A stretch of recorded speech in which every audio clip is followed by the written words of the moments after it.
Teaghlach, household. Symbolic of every house or household is the hearth, or in Irish, tintan.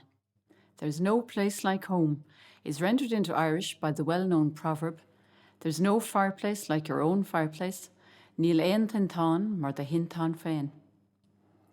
Surrounding that symbolic fireplace are households of various kinds, very different in size and makeup. This diversity is reflected in the many words used to refer to family groups. One common Irish word is teaghlach, encompassing those living in a single house and related to the word for house, teach. The second part of teaghlach is actually the word used now in Irish for a crowd, slua. And households in medieval Irish sources were often large affairs. When Ailill, king of Connacht, and husband of a more famous wife, Mhaonaigh, went forth with his particular household, they could overrun a whole territory, bringing back 60 heads to their fortress, according to an 8th or 9th century tale, the Dream of Angus. What is clearly envisaged in this story are household troops, an army supporting the king and queen.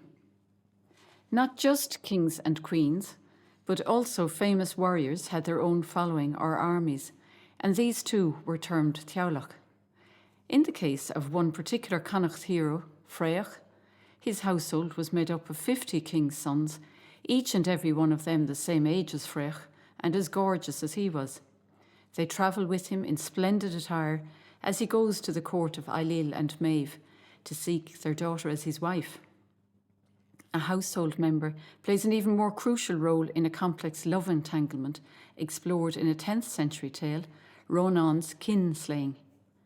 The much younger wife of King Ronan is more interested in her husband's son than in Ronan himself.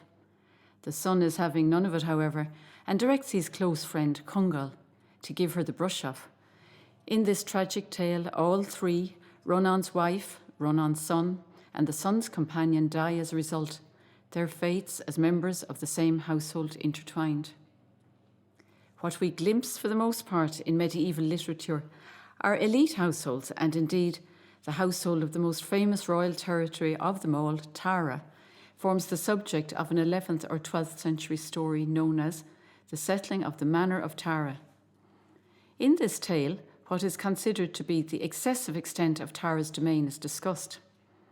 A word relating to Teaghlach, Teaghlach, is translated manor in the title. Teaghlach is more commonly used for a hearth or fireplace, though, as it is the case in Irish today.